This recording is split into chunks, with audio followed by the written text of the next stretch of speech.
सबसे बड़ा tiger reserve Ranthambore, जहां बाघों का कुनबा तो बड़ा है, लेकिन इसके साथ ही बाघ और इंसान के बीच संघर्ष के दर्दनाक किस्से भी देखने को मिल रहे हैं।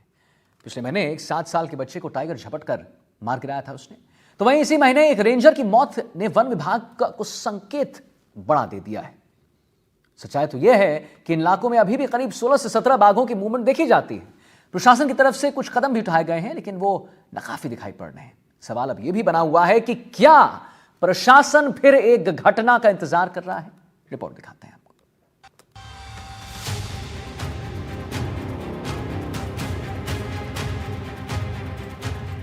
प्रदेश के सबसे बड़े रणथंभौर टाइगर रिजर्व में अभी बाघ और मानव के बीच आपसी संघर्ष का खतरा टला नहीं है। 2 लोगों को मौत के घाट उतारने वाली बाघिन कनकटी को वन विभाग ने भले ही एनक्लोजर में कैद कर दिया हो, लेकिन त्रिनेत्र गणेश मंदिर में दर्शन के लिए जाने वाले श्रद्धालुओं की जान पर अभी भी खतरा मंडरा रहा है।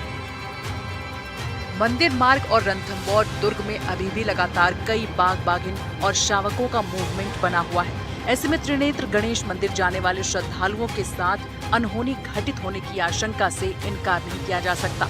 हालांकि वन विभाग की टीम लगातार बाघों के मूवमेंट पर नजर रख रही है, लेकिन अनहोनी की आशंका अभी भी बनी हुई है। रणथंभौर टाइगर रिजर्व में पिछले 2 महीने में टाइगर हमले में 2 लोगों की मौत हो चुकी है। दोनों घटनाओं के बाद से ही रणथंभौर में लगातार बाघ मानव संघर्ष की घटनाएं बढ़ने का अंदेशा बना हुआ है। हालांकि वन विभाग ने 2 लोगों की जान लेने वाली बाघिन कनकटी को पकड़कर एनक्लोजर में कैद कर दिया है, लेकिन रणथंभौर में अभी भी बाघ मानव संघर्ष का खतरा बना हुआ है।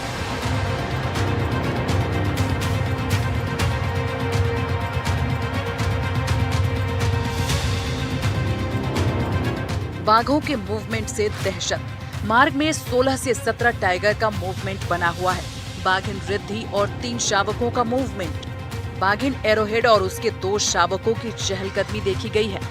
बाघिन सुल्ताना और उसके 3 शावक घूम रहे हैं। करीब 3 से 4 मेल टाइगर का मूवमेंट भी लगातार बना हुआ है।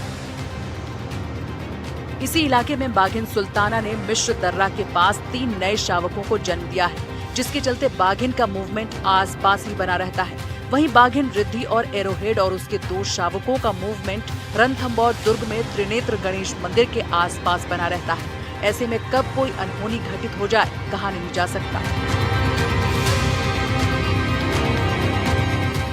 ये जो 3 बच्चे हैं, इनको डेफिनेटली अभी उठाया जाना चाहिए। एक बच्चे के लिए तो काम हो चुका है, उसको तो उन्होंने एनक्लोजर में रखा हुआ है, और 2 जो बच्चे हैं वो बाहर है, परंतु उनको किसी अन्यत्र खुले स्थान पे छोड़ना चाहिए। रणथंभौर में कई बाघ है, परंतु ये जो बच्चे हैं स्पेशली, इन 2 बच्चों को जल्द से जल्द कहीं और अन्यत्र भेजने की आवश्यकता ज़रूर है। परंतु कोई बहुत बड़ा ऐसा खतरा नहीं मुझे अभी तक लग रहा है, क्योंकि उसकी जो बहन है उसका व्यवहार एकदम उलट था, और ये जो 2 भाई बहन हैं, इनमें मुझे उतना एग्रेशन नहीं दिखता है। कब कब हुआ बाघ का हमला। 38 सालों में टाइगर हमले में 21 लोगों की मौत हो चुकी है। मरने वालों में 3 वनकर्मी भी शामिल हैं। 11 अप्रैल को 7 साल के बच्चे कार्तिक की मौत हो गई। बच्चे को झपट्टा मारकर उठा ले गई थी बाघिन। 11 मई को रेंजर देवेंद्र चौधरी पर बाघ का हमला हुआ। त्रिनेत्र गणेश मार्ग को 9 दिनों के लिए बंद किया। फिर इस मार्ग को 5 दिनों के लिए बंद किया गया, लेकिन श्रद्धालुओं के दबाव के चलते वन विभाग को मंदिर मार्ग को फिर से खोलना पड़ा, क्योंकि त्रिनेत्र गणेश को लेकर क्षेत्र के लोगों में गहरी आस्था है और हर रोज बड़ी संख्या में लोग इस मंदिर में जाते हैं।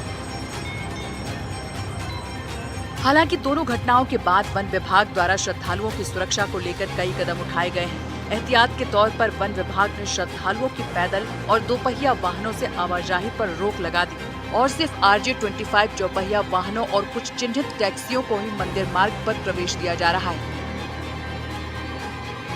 वन्यजीव विशेषज्ञ धर्मेंद्र खांडल का कहना है कि अगर श्रद्धालु मंदिर जाएं तो झुंड में जाएं, ताकि जोखिम को कम किया जा सके।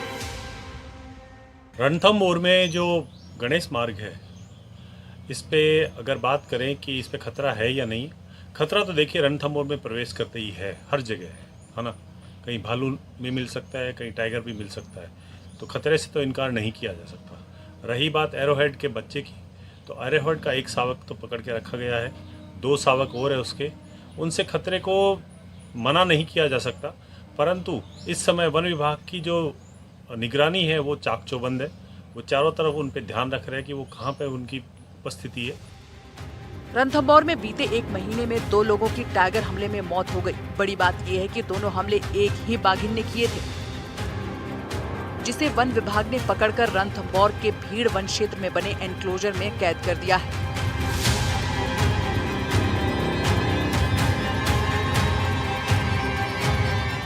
आपको बता दें कि T-84 एरीहेड की बेटी कनकटी ने 2 लोगों की जान ली है। बाघिन T-84 एरीहेड के कनकटी के अलावा 2 और शावक हैं। शावकों का मंदिर और रणथंभौर में दुर्ग दोनों जगहों पर मूवमेंट बना हुआ है। बाघिन कनकटी को एनक्लोजर में डाला गया। हमला करने वाली बाघिन के भाई बहन को भी शिफ्ट करने की बात की गई है। बाघिन के 2 बच्चों का स्वभाव कनकटी से अलग बताया जा रहा है। एहतियातन दोनों शावकों को शिफ्ट किया जा सकता है। बाघिन T-84 एरीहेड के शावकों की बात करें तो कनकटी के अलावा उसके 2 और शावक हैं। उन दोनों शावकों का स्वभाव कनकटी के विपरीत माना जा रहा है, लेकिन सभी शावक एक ही साथ पले बढ़े हैं, जिसके कारण उनका भी खतरा हो सकता है। ऐसे में वन विभाग को दोनों शावकों को कहीं और शिफ्ट कर देना चाहिए ताकि कोई अनहोनी न हो। अभी ऐसा लग रहा है कि जंगल में जो निर्णय लिया गया है वो कोई बहुत ही नेगेटिव निर्णय नहीं है। मैं उस निर्णय में उनके साथ हूँ, पक्ष में हूँ। वो निर्णय मेरे हिसाब से उचित है। मंदिर में मार्ग में जाने वाले लोग अगर एक साथ जाएंगे और मिलके जाते हैं तो उसमें कोई खतरा मुझे नहीं लगता। रणथंभौर टाइगर रिजर्व में बढ़ती बाघों की संख्या और मानवीय दखल के कारण बाघ मानव संघर्ष बढ़ा है। यही वजह है कि यहाँ बीते 38 सालों में 21 लोगों की टाइगर हमले में मौत हो चुकी है। रणथंभौर टाइगर रिजर्व को अब तक बाघ संरक्षण की सफलता की मिसाल माना जाता रहा है, लेकिन पिछले 38 सालों में बाघों के हमले में 21 लोगों की मौत ने इस संरक्षित क्षेत्र को डर और चिंता का विषय बना दिया है। ये न केवल आम नागरिकों के जीवन पर खतरा बन गया है, बल्कि वन विभाग की रणनीतियों और बाघ प्रबंधन पर भी गंभीर सवाल खड़े कर रहा है। रणथंभौर में बाघों का सुरक्षित ठिकाना है, लेकिन मानवीय दखल, बढ़ता पर्यटन, निर्माण कार्य और सीमित वन क्षेत्र ने रणथंभौर के बाघों की स्वतंत्रता को बाधित किया है, जिसका परिणाम ये है कि रणथंभौर के बाघों की आक्रामकता में इजाफा हो रहा है और वो अक्सर इंसानी बस्तियों की ओर रुख करने लगे हैं। इससे न केवल स्थानीय लोगों में डर का माहौल बना हुआ है, बल्कि वन्य जीवों के संरक्षण की पूरी अवधारणा भी संकट में पड़ गई है। यहाँ एक बार फिर कोई अनहोनी हो सकती है, इस संभावित खतरे से इनकार नहीं किया जा सकता। ऐसे में राज्य सरकार और वन विभाग को ठोस कदम उठाने की जरूरत है, ताकि गणेश मंदिर जाने वाले श्रद्धालु बिना भय के त्रिनेत्र गणेश मंदिर